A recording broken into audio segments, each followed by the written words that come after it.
Alright, donc on a fini le cut officiellement. Ce qui s'en vient maintenant, c'est une phase de maintenance. Mais pour conclure le cut de la bonne façon, j'ai décidé de passer un In-Body Evaluation. Donc c'est quoi un In-Body Evaluation? C'est la petite machine avec des bras sur le côté qui vous permet de savoir différentes informations que je vais vous présenter.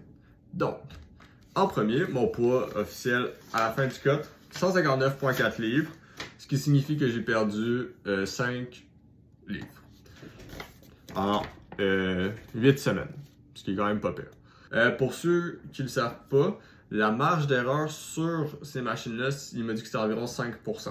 Pour ce qui est des informations, ce qui est important à savoir, en premier, ça va donner ton poids, donc 159,4 livres comme je l'ai mentionné.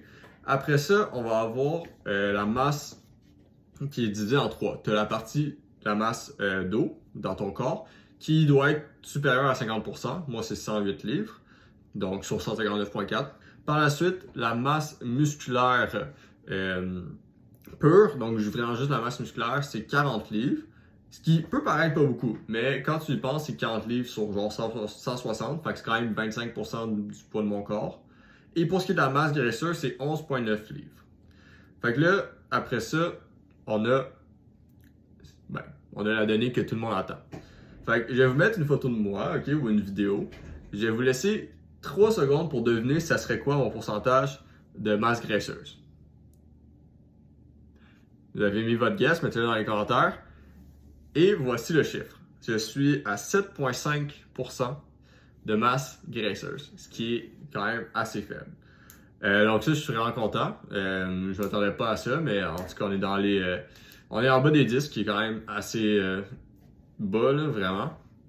Et par la suite, donc, on a un petit schéma ici en plus. Et ce que ça va indiquer, ce schéma-là, c'est qu'on se compare à d'autres. Donc, quand tu fais ton évaluation, tu rentres ton âge, ton genre, puis ta taille. Et ça, avec ces données-là, ça va donner un pourcentage. Donc, par exemple, si j'ai 117%, 100% étant la moyenne. Quand tu es au-dessus de la moyenne, ça veut dire que tu es... quand tu as plus que 100%, ça veut dire que tu es au-dessus de la moyenne. Et donc, que tu es plus fort que la moyenne. Là.